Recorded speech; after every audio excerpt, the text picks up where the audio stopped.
어,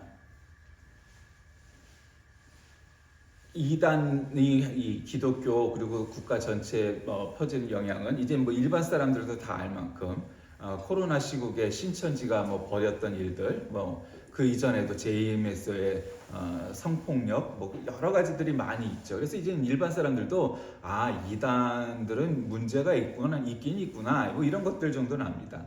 그럼 우리 정말 정통 기독교 혹은 소위 그렇게 부르는 기성교회 안에 그런 게 없느냐? 그렇진 않습니다. 이렇게 위험한 세력들이 있습니다. 원래 개신교회, 프로테스탄트 교회는 어떤 교황 정치나 감독 정치를 하는 데가 아니기 때문에, 물론 이제 일부 감리교 같은데 감독이 있고 뭐 기독교에 대한 복음교회 같은 데도 감독이 있지만 교황 정치처럼 그렇게 아주 제도적으로 딱 묶어서 교황 무호설 이렇게 하고 교황은 절대 틀릴 수가 없어 뭐 이런 식의 독재 전제 정치를 하는 데가 아니니까 그렇게 통용될 수는 없습니다. 그러니까 일일이 통제할 수가 없습니다. 그리고 이제 그래서 그 안에서 다양한 의견들이 존재하고, 그래서 굉장히 발전도 늦는 것 같고 쓸데없는 소리도 많은 것 같고 너무 복잡하기도 하고, 그래도 그런 다양성 속에서 서로 견제가 되고 비판이 됨으로 인해서 빠르진 않지만 천천히 진보해 나가고 발전해 나가고 뭐 서로 상호 비판하고 뭐 이제 그런 것 같습니다. 그럼 거기에 어떤 게 있느냐? 여러분 너무 잘 아는 이제 오른쪽에 치우친 소위 말하는 극우 세대주의, 뭐 근본주의, 기독교 우파라고 말하는 강경 우파라고 말하는 그 친일 태극기 세력이 이제 그런 세력의 일부겠죠. 굉장히 정치화된. 그리고 또 그건 말고도 이제 우측에 또 하나의 세력이 있습니다. 그건 이제 좀 정치적인 데 많이 경도된 사람들이고, 또 그렇게 적극적으로 나서진 못하지만 의견을 은근히 이렇게 같이 하는 또 극우 세력이 하나 있는데, 그 사람들이 누구냐면은 여러분들이 들어보셨을지 모르겠어요. 킹 제임스 성경이라는 것들을 유일한 하나님의 말씀이라고 생각하고 믿고 고백하는, 그래서 결국 그 중에 다는 아니지만 일부는 킹 제임스 성경 유일주의까지 주장하는 그런 사람들이 생겨날 정도로 아주 킹 제임스 성경에 이제 목숨을 거는 사람들입니다.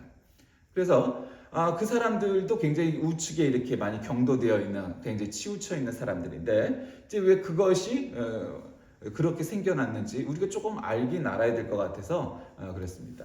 제가 이 일을 이렇게 관심을 가지게 된 건 JYP가 서울 침례교회, 그러니까 이제 정통 침례교회가 아니고 이런 독립 침례교회, 서울 침례교회에서 성경 세미나인지 뭐 복음 세미나인지 그런 이름으로 하는 걸 보게 됐어요. 침례교회는 원래 그러가 아닌데, 그러니까 우리나라의 기독교 한국 침례회는 미국의 남침례회에서 선교한 그런 정통 교단입니다. 근데 이제 문제는 독립 침례교회라는 데가 있어요. 그러니까 이제 미국은 워낙 복잡다단한 동네니까 남침례가 소위 자유주의화한다, 현대주의화한다 이런 것을 비판하면서 우경화된 교단들이라서 뭐 밥존스 신학교라든지 뭐 펜사콜라라든지 뭐 기타 등등 뭐 이제 그런 독립교회들이 굉장히 많습니다. 미국은 독립교회가 어마어마하게 많은 동네인데, 거기에 나와서 독립침례교회, 성서침례교회, 뭐 성경침례교회, 그게 다 이제 다 일반적으로 독립침례교회라고 부르는데, 그 독립침례교회를 했는데 그 독립침례교회 사람들이 그렇게 유독 킹 제임스 성경을 좋아합니다. 그래서 어쨌든 왜 JYP를 불러다가 킹 제임스 독립침례교회에서 그런 일을 했을까? 그래서 저도 이해가 안 가요. 왜냐하면 여러분도 아다시피 저는 원래 장로교에서 출발해서 침례교에서 침례받고 성결교 학교를 와서 성결교 목사가 된 사람입니다. 그러니까 뭐 특정 교단에 편파적이거나 뭐 특정 교단의 교리에 목숨을 걸거나 뭐 하는 일은 없습니다. 가끔 우리나라는 이제 장로교회가 워낙 대세인 나라이니까 뭐 장로교회 신학이나 장로교회가 막 어마무시한 자부심을 갖는 사람들이 간혹 있습니다만, 세계로 나가면 사실 뭐 그다지 별 볼 일 없는 교회죠. 세력으로 얘기해서. 그러니까 오히려 침례교회나 감리교회가 훨씬 더 큽니다. 우리나라만의 특수성이니까 그런 걸 착각하면 안 돼요. 침례교회는 그만큼 큽니다. 미국은 뭐 당연히 남침례회를 중심으로 침례교회라고 부르는 교파가 제일 많습니다. 그러니까 어마어마하게 했죠. 우리나라 뭐 장로교 정도의 세력이 아니니까 굉장히 큽니다. 근데 이제 그 중에 남침례가 아니라 그런 독립침례 교회들이 이제 보수적인 성향으로 흐르면서 거기서 이제 킹 제임스 버전 KJV라고 부르는 이 성경을 유일무이한 성경. 그래서 그 중에서 또 과격한 사람들은 우리가 보는 개역 혹은 개역 한글, 뭐 개역 개정, 뭐 이런 우리가 일반적으로 보통 평범한 한국 교회에서 보는 그런 개역류의 성경들을 가지고 변개된 마귀가 사탄이 변개시킨 성경이다 이렇게까지 얘기합니다. 결론적으로 얘기하면 그 킹제임스 성경에 목숨 거는 사람들의 주장은 과격하고 아주 시니컬하게 표현하면은 무식하다. 한마디로 말하면 그렇게 말할 수 있습니다. 그 사람들은 자기들만이 굉장히 그 순수한 크리스찬이고 아주 그런 믿음이라고 말을 하지만 실상은 그렇지 않습니다. 그럼 킹제임스 성경에 문제가 있느냐? 아니요, 전혀. 킹제임스 성경은 우리로 얘기하면 개역 한글판 성경처럼 아주 잘 번역된 성경입니다. 좋은 성경입니다. 아주 좋은 성경이에요. 그러니까 킹제임스 성경이 나쁜 게 아니라 킹제임스 성경은 굉장히 좋은 성경입니다. 그러니까 우리 개역 한글, 우리가 지금 개역 개정판이라 개역 한글판을 읽을 때 굉장히 고어토의 느낌이 우리가 났었잖아요. 그래서 사실 젊은 사람들, 어린 사람들은 개역 한글판을 읽으면서 이해하기 힘들 정도로 어려운 말들도 꽤 많아요. 사실은 본인이 모르지만 개역 한글판을 읽으면서 자기가 무슨 말인지 단어의 뜻을 모르고 읽고 지나가는 분들도 많다고요. 그만큼 그런 느낌이에요. 그러니까 개역 성경도 좋은 번역이고 킹제임스 성경도 좋은 번역입니다. 그런데 이제 문제는 그 사람들이 주장하는 것처럼 나중에 또 기회가 되면 킹제임스 성경의 그 주장, 유일주의의 주장들을 요목조목 비판하겠지만 그건 뭐 지금 안 따지고, 그러니까 그 킹제임스 성경이라는 것이 문제가 왜 되는지를 얘기를 했대요.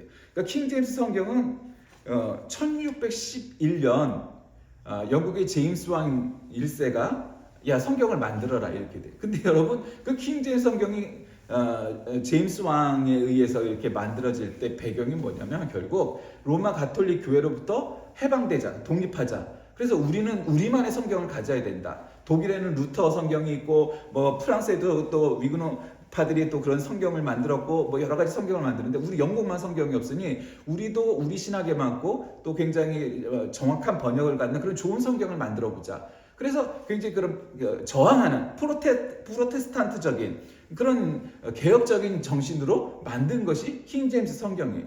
그런데 1611년에 만들었다고 말씀을 드렸잖아요. 그러니까 1611년에 만들었으니까 이 성경이 좀 문제가 되는 게 있어요. 뭐가 문제가 되느냐? 굉장히 좋은 성경이에요. 그리고 이 성경이 1604년부터 이렇게 해서 1611년에 이제 결국 완성을 하는데 그것도 웨스트민스터, 그다음에 캠브리지, 그다음에 옥스퍼드 이렇게 세 그룹으로 나눠 갖고 교차 검증해 가면서 아주 잘 만든, 잘 번역된 성경이에요. 그런데 굉장히 좋은 성경이고 문학적으로도 완성도가 있고 아주 좋은 성경이라고 제가 누차 말씀을 드려요. 근데 이 성경에 한계가 있어요. 무슨 한계가 있느냐? 원래 성경은 번역할 때 직역을 할 것이냐 의역을 할 것이냐로 성경이 크게 나눠요. 특히 이제 영어 성경은 번역판이 많다 보니까 직역을 하면 굉장히 좋을 것 같죠. 1대1 대응하는. 근데 이제 문제는 히브리어, 헬라어, 뭐 라틴어, 영어, 우리는 이제 주로 그런 것들을 참고하니까 그 성경들을, 그 말들을 우리 한국말로 번역할 때 우리말은 정말 거의 영어하고는 거의 끝에서 끝이라고 봐야 되니까 문제가 되는 게 언어가 너무 많다, 이게 다르다 보니까 1대1 직역하는 성경을 해갖고는 엄밀하고 굉장히 정밀한 그 번역을 하기가 어려워요. 그러니까 그렇다면 의역을 하자. 그럼 이제 의역을 하다 보면 이게 도대체 무슨 말이지? 이런 게 흐를 때가 있단 말이에요. 그러니까 원어로 읽기 전에는 이게 번역판은 직역이냐 의역이냐에 따라서 일단 성경이 크게 나뉘고 뭐 이래요. 근데 어쨌든 이 성경이 만들 때는 그런 문제가 뭐 당연히 있겠지만 그거를 차치하고 생각해 보세요.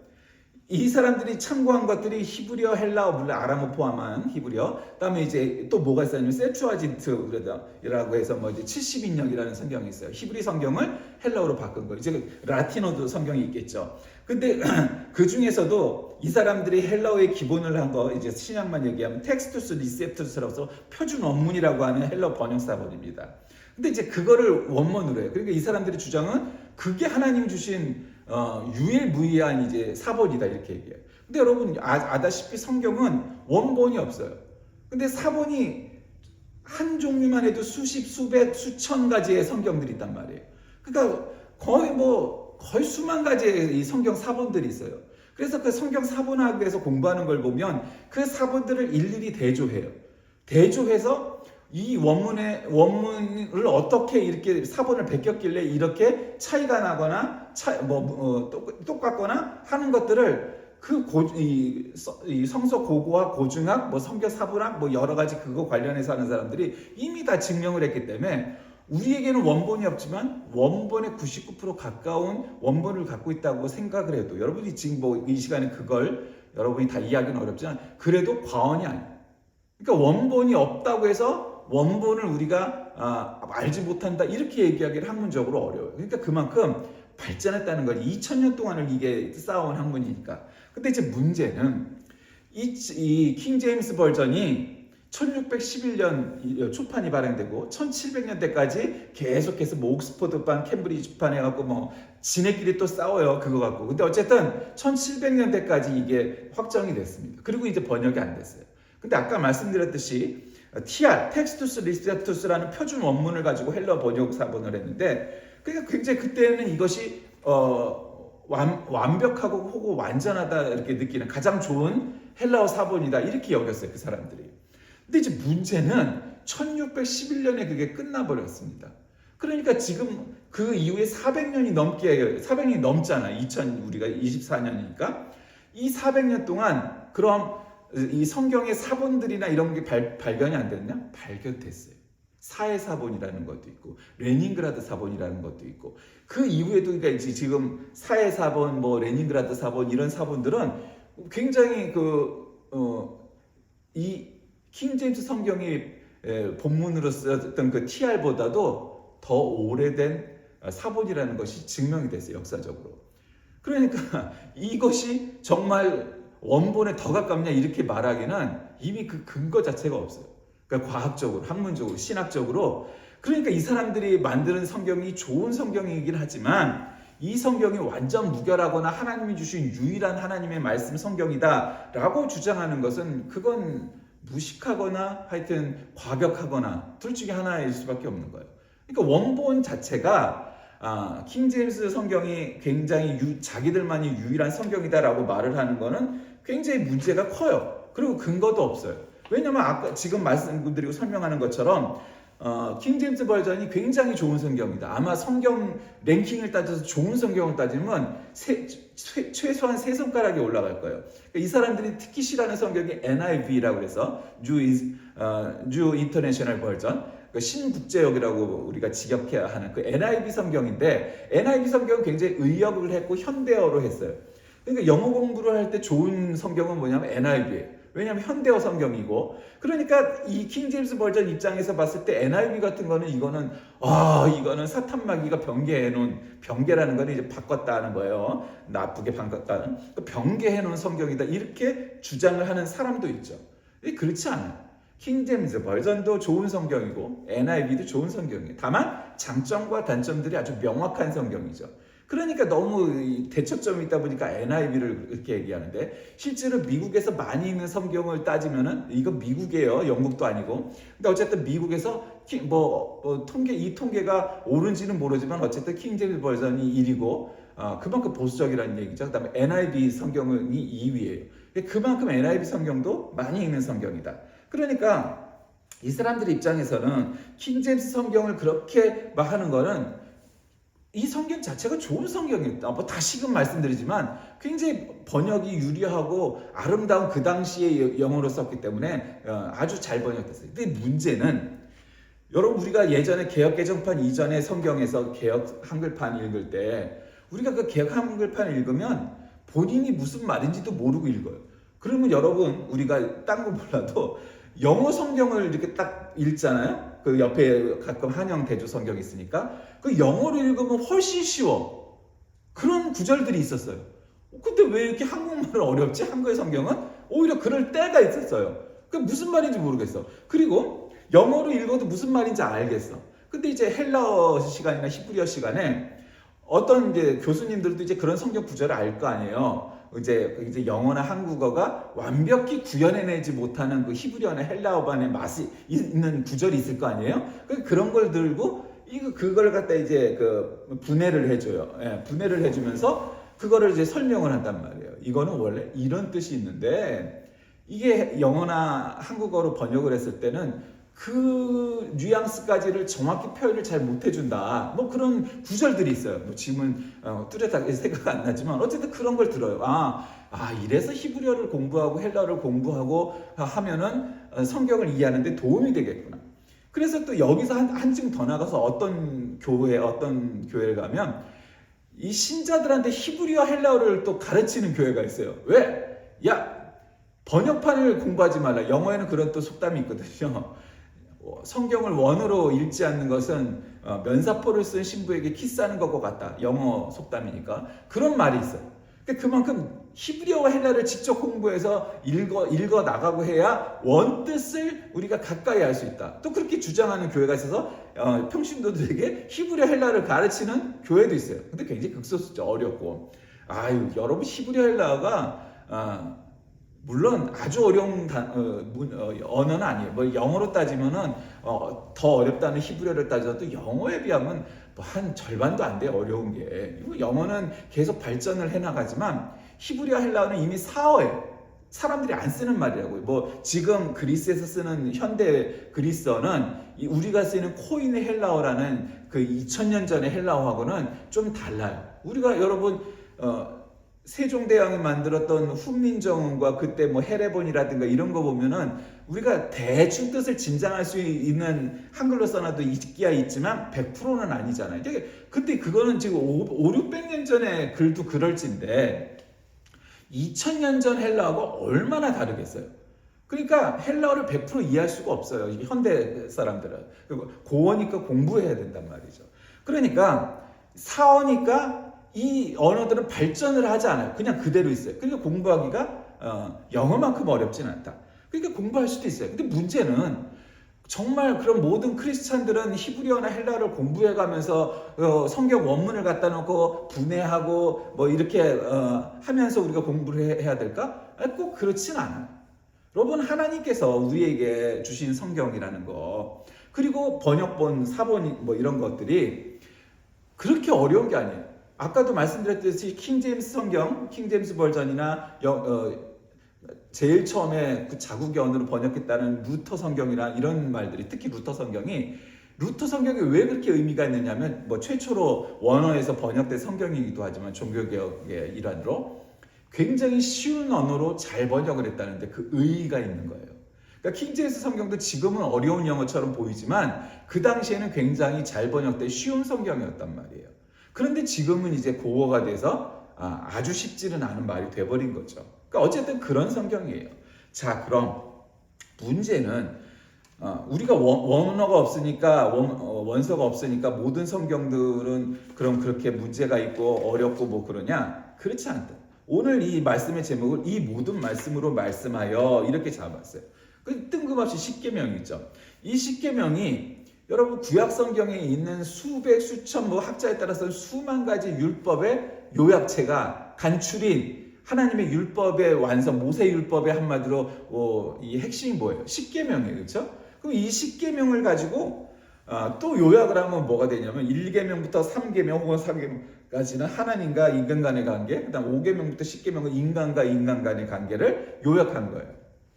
그래서 대신 대인관계를 요약해서 하나님 사랑, 사람 사랑, 이게 기독교 신앙의 핵심이다. 뭐 이렇게 줄이면 여기까지 올 수가 있어요. 근데 이제 문제는 줄이는 것도 중요해요. 우리가 핵심을 알아야 되니까. 공부를 잘하는 문과 공부를 잘하는 방법 중에 하나는 요약을 잘하고 간추리기를 잘해야 되는 부분도 있죠. 근데 이제 문제는 그 간추린 거를 달달달 외워서 시험을 잘 볼 수는 있으나 문제는 그것이 전부는 아니라는 데 이제 그 뜻이 있는 거예요. 모세의 십계명이라는 거는 여러분 하나님께서 모세를 부르셔서 시내산을 부르셔서 직접 돌판 2개짜리에다가 이렇게 딱 내려주셔갖고 그것이 갖고 왔다가 결국 2차 여차 해갖고 그 언약궤가 굉장히 돌다가 역사적으로 논란이었죠.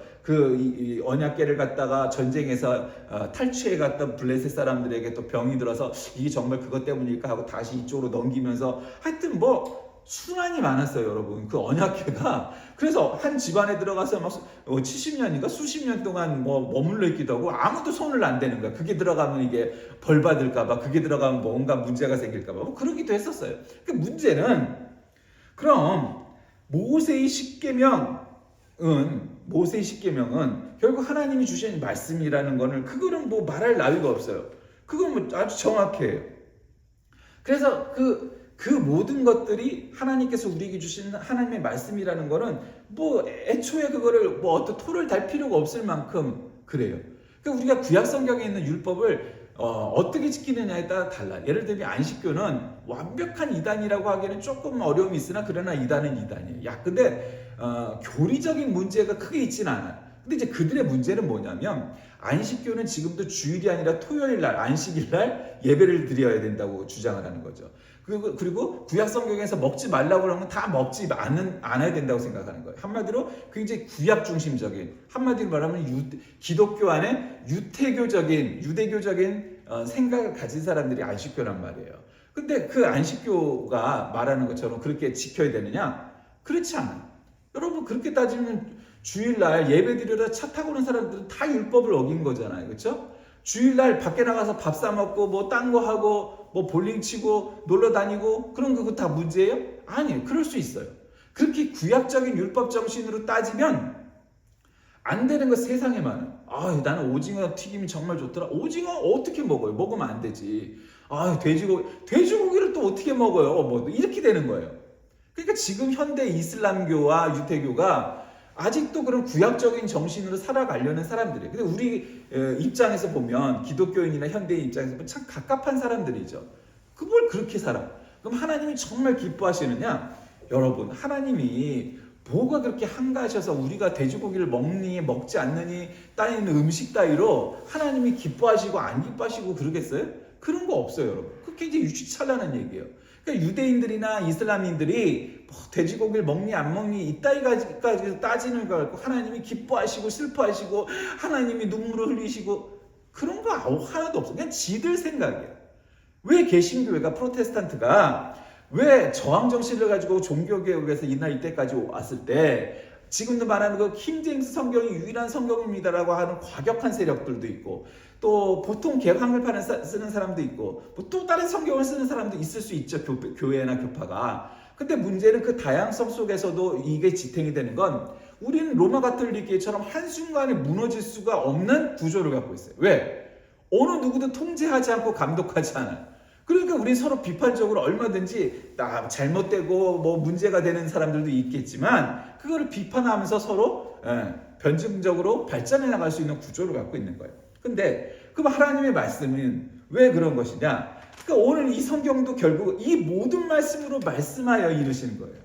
그러니까 하나님의 말씀이라는 거는 어느 한 구절을 이단들 좋아하는 것처럼 핀셋으로 딱 뽑아갖고 야 봐라 이렇게 하는 거는 그거는 말씀이 아니다. 말씀은 다 대조가 되고 설명이 되고 그래요. 그러니까 그냥 말씀으로 이렇게 이상한 말씀들로 막 편집해 나가면은 박진영이처럼 그렇게 할 수 있는 거고 구원파처럼 그렇게 되는 거고 신천지처럼 그렇게 되는 거고 하나님의 교회처럼 또 통일교처럼 그런 이단들처럼 그러니까 얼마든지 그렇게 해설하려고 그래요. 근데 그들이 정말 신학적으로 완벽하냐? 그렇지 않죠. 애초에 이단들의 그런 교주가 되는 사람들, 교주가 되는 사람들이 공부를 많이 해서 이단된 사람들 하나도 없어요. 다 무식한 사람들이에요. 다 신학 공부도 제대로 안 했던 사람들이에요. 그렇게 성경을 열심히 읽다 보니까 이 구절은 이상한데 핀셋으로 땅땅땅땅 꼽아 보니까 이거는 이 기존 교회에서 성경을 잘못 알고 있는 것 같은데 라고 생각을 하고 지가 새로운 편집을 해갖고 새로운 교리를 만들고 지가 스스로 교주가 됐죠.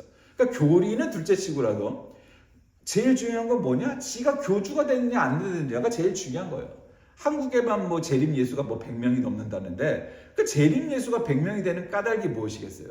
지가 교주가 되고 지가 하나님이 됐기 때문이죠.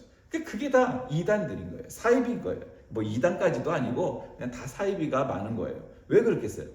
하나님의 말씀은 어느 특정한 한 구절 갖고 두 구절 갖고 얘기를 해갖고 그렇게 되는 게 아니에요. 2000년 동안 그렇게 세상에 바보들만 있었겠어요? 그런 이단 사이비 교주들 정도의 지적 수준과 윤리 수준을 가지고 있는 사람만 있었겠어요? 우리가 성인, 성자, 그다음에 신학 박사 뭐 이렇게 불리는 사람들이 2000년 동안 얼마나 많은게. 여러분 가끔 어떤 사람들은 또 카톨릭의 역사는 너무 폄훼하지만 뭐 사실은 그런 것도 아니고 예를 들면 어거스틴의 여러분 전기 그리스도를 본받아 뭐 이런 책을 한번 읽어보세요. 나는 가끔 그 어거스틴의 얘기 중에 보면은 어거스틴이 기도를 얼마나 열심히 하고 이렇게 막 아주 신비한 체험에 빠져 있고 정말 막 그랬는지 나무에서 새가 지저귀고 있는데 그 새의 말을 알아들었다는 얘기까지 있어요. 그러면 야, 이 사람은 도대체 얼마나 기도를 열심히 해갖고 영빨이 좋으면 새가 노래하는 것도 알아들었을까? 뭐 이런 얘기까지 있단 말이에요, 기록이. 그러니까 뭐 하여튼 뭐 그거는 둘째치고 그런 뭐 신비한 체험, 뭐 우리 교회는 그런 신비한 체험을 막 사모하고 그런 건 아니니까. 그래서 그런 신비한 체험들이 혹은 뭐 방언이 뭐 이런 은사들이 나쁘다는 게 아니에요. 그거는 얼마든지 정말로 존재하고 아름다운 거예요. 근데 문제는 이제 너무 그런 은사들을 사모하기 시작하면 은사주의가 되고 신비주의가 결국 되는 거예요. 그거는 그 킹제임스 성경이 유일한 성경이다라고 말하는 사람들이 또 끝편에 있는 입장인 거죠.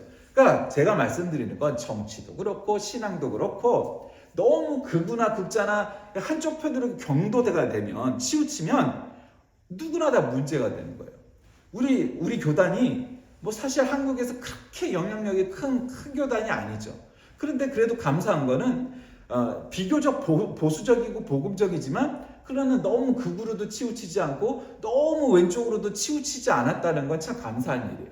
그러니까 얼마든지 가능성이 있는 거예요. 그러니까 그게 굉장히 건전한 노선을 가고 있다는 거죠. 중도에서.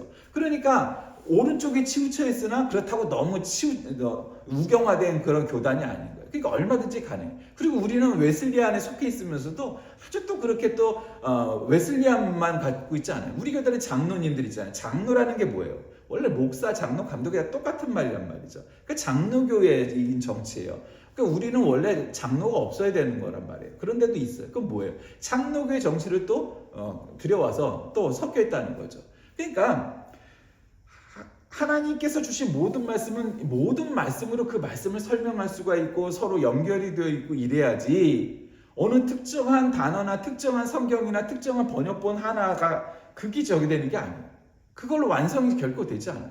그러니까 여러분 제일 무서운 사람이 뭔지 아세요? 책 한 권만 읽은 사람이 세상에서 제일 무섭다고 그러잖아요.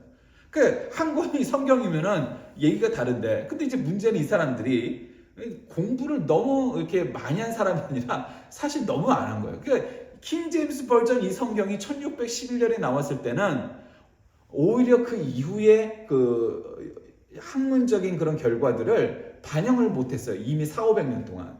그러면은 그 성경이 완벽하다 이렇게 말하기 어려워요. 그건 어려워요. 킹 제임스 성경이 굉장히 좋은 성경인 거는 사실이지만 그 성경이 유일무이한 하나님의 말씀이고 나머지 성경들은 다 사탄이 변개한 성경이다 이렇게 주장하는 것은 굉장히 어려워요. 그리고 대부분 그런 독립침례교회와 킹제임스 성경을 추구하는 사람들 원래 이제 여러분이 침례교를 이해하려면 침례교는 교리가 없어요. 신약 성경만이 유일한 하나님의 말씀이다 이렇게 생각한단 말이에요. 그러니까 이 사람들은 교리가 없기 때문에 나름 좋은 점도 있는데 근데 문제는 뭐냐 이 사람들이 너무 그렇게 치우쳐서 그 특정한 이 교회들의 세력을 잇고 있고 독립교회니까 서로 터치를 못해. 그리고 이단화되고 뭐 잘못된 주장을 펼쳐도 뭔가 그를 치리하거나 이럴 수 있는 구조가 아니에요. 왜냐면 독립침례교니까 너는 너 나는 나. 제가 이단으로 가면 뭐 제가 이단으로 가는 거지. 그거를 어떻게 제어할 방법이 없어요. 우리가 일반적인 교회들은 독립침례가 안 되는 다 정치 제도가 있으니까 이단이 되면은 이단으로 정죄하기도 하고 이단으로 선포하기도 해서 가까이 하지 말고 교류하지 말고 배우러 다니고 하지 말라 뭐 이렇게 하기도 하지만 독립침례교회는 그런 치리권이 퍼지질 않아요. 그게 문제가 된단 말이죠. 자, 말씀을 정리합니다. 오늘은 좀 뜬금없지만 킹 제임스 성경이 유일한 하나님의 말씀이라고 주장하는 사람들에 대해서 좀 알아보려고 했어요. 뭐 이 짧은 시간에 그게 다 되겠습니까마는 하나님의 말씀은 전체적으로 이해하고 숲을 이해하고 하면 전부 다 통하는 거지. 그냥 그런 특정한 세력과 특정한 주장을 하는 사람들에 의해서 좌지우지 되지 않습니다. 그래도 이 킹제임스 성경에 한 가지만 있느냐 하면 저는 뭐 한 두세 가지 있는 줄 알았더니 공부하다 보니까 이 번역판만 거의 10가지 정도 되는 것 같아요. 뭐 한글 킹제임스 성경, 표준역, 권위역, 흥정역, 뭐 무슨 역 해갖고 10가지가 되는 거예요 이제. 그러니까 이게 쉽지 않구나. 옛날엔 안 그랬는데 왜 정통 침례교회 아니고 독립 침례교회, 성경 침례교회들이 많이 생겼을까? 그런 세력들에 의해서 생긴 거예요. 그러니까 여러분, 신앙은 물론 신비하고 말할 수 없는 체험이 있을 수 있죠. 있어야도 하고. 그러나 그리고 나서는 그것도 역시 신학적으로 이성적으로 설명도 하고 표현도 해야지. 그냥 오로지 그런 걸 갖고 해갖고 여기서 후악 하고 불면은 저기서 뻥 쓰러지고 도대체 쓰러져서 무슨 유익이 있는 거예요? 정말 쓰러지나? 그 코미디 같은 그런 일을 한다고 해서 그런 신비 체험으로 되지 않아. 이성적이어야 돼. 거기에는 오히려 그래서 우리나라에는 장로교회가 번성했는지 모르겠지만 그런 좀 이성적인 신학적인 정서도 필요하다. 여러분, 하나님의 말씀 그리고 율법은 성도들의 생활 규범입니다. 그러나 그것만으로도 율법만으로도 완성되지 않았기 때문에 예수 그리스도께서 우리에게 오셔서 우리에게 주신 복음, 기쁜 소식, 구원의 사실, 그러니까 율법으로 완성되지 않는 그 부족한 부분을 예수 그리스도께서 채워주셔서 우리가 그걸 믿음으로 구원받게 하셨어요. 누구든지 믿음을 떠난 사람은 결코 구원을 받을 수가 없습니다. 율법만으로 구원받을 수 없습니다. 여러분, 그래서 유대인들 중에도 그리스도인이 되는 사람들이 늘어가고 있는 까닭은 무엇입니까? 그들이 보았을 때 메시아가 안 오셨다고 믿는 다수의 유대인들과는 달리 예수님께서 진정한 메시아 그리스도이시구나 하는 사실을 깨달은 사람들이 있기 때문이죠. 그러니까 여러분, 그런 사람들을 봐가면서 우리가 말씀을 경도되게 일방적으로 너무 우편향 좌편향 돼서 읽어나가서는 안 됩니다. 그런 주장도 들어보고 그래서 뭘 비판하고 뭐가 잘못됐는지 깨닫고 또 반대편도 역시 마찬가지고 그렇게 해가면서 건전하면서도 이 중도의 길을 이렇게 갈 수 있는 그런 것도 필요한 거지. 들어보지도 않고 이거 그냥 보자마자 야 이게 진짜 하나님의 말씀이네 직통 계시네 그런 사람들이 결국 그 무식함으로 인해서 결국 그런 쪽으로 빠져버리고 맙니다. 그래서 교회를 불건전하게 만들고 위험하게 만드는 요인들이 결국 되는 거죠. 교회 여러분, 하나님의 모든 말씀이 우리에게 말씀합니다. 특정한 한 가지 종류의 말씀이나 그런 주장으로 하나님의 말씀과 복음이 흐트러지는 것이 아니고 성경은 성경 전체로 읽어 나갈 때 이해가 되는 것입니다. 왜 2000년 동안 이 교회가 그 수많은 핍박과 수많은 어려움 속에서도 유지가 됐겠어요? 그 바보가 아니라는 거죠. 그만큼 거기에 생명이 있기 때문에 유지가 된 것 아니겠습니까? 정말로 많은 주장이 있죠. 요즘은 인터넷과 유튜브 안에 얼마나 많은 주장이 있는지 이루 헤아릴 수 없습니다. 그 중에서 우리가 저기 하려면 책과 또 성경책과 일반 책들과 그리고 그런 거 인터넷을 통해서 정확한 정보를 수집도 하고 비판도 하고 그렇게 해가면서 아닌 건 아니고 긴 건 기고 그렇게 비판적인 눈을 가지고 있을 때 신앙이 점점 발전하고 좋은 쪽으로 발전하는 것이지 이 사람 말이 정말 직통계신가 봐 이 교회의 주장이 전부인가 봐 그렇게 해갖고는 발전이 되지 않습니다. 우리가 성결교인이지만 그렇다고 해서 성결교의 주장이 세상에서 가장 옳아? 그렇게 주장하는 것은 결코 현명하지 않습니다. 장로교의 장점도 있고 침례교의 장점도 있고 성결교의 장점도 있고 이제 그런 것이지 서로 비판적으로 하면서 발전해 나가고 이래 나가야 되는 것입니다. 여러분, 하나님의 말씀이 여러분 정말로 우리에게 말씀으로 다가오고 능력 있는 말씀, 살아서 정말로 생명력을 발휘하는 말씀이 되기 위해서는 그렇게 열심히 노력하고 공부하고 우리가 곱씹을 때 그것이 우리의 삶을 원동력 있게 만들어 그 말씀이 우리의 삶 속에서 말씀하는 그런 세상이 되어야 할 것입니다. 기도하겠습니다. 살아계신 하나님, 하나님의 말씀을 우리가 받았는데 그 말씀에 대한 이해와 해석과 전개가 참으로 너무도 다양해서 어떤 사람들은 무지몽매하여 그 잘못된 가르침에 빠지기도 하고 또 너무 지나친 주장에 동조하여서 벗어나기도 합니다. 결국 우리 모든 그리스도인은 하나님의 말씀을 말씀대로 이해하여서 그렇게 살아갈 때 오직 하나님의 말씀이 우리의 삶 속에서 올바로 전개가 될 수 있사오니 우리가 건전하고 건강한 말씀에 대한 해석과 이해로 하나님의 말씀이 이 세상에 온전히 펼쳐지게 인도하여 주옵소서. 예수님의 이름으로 간절히 기도드립니다. 아멘.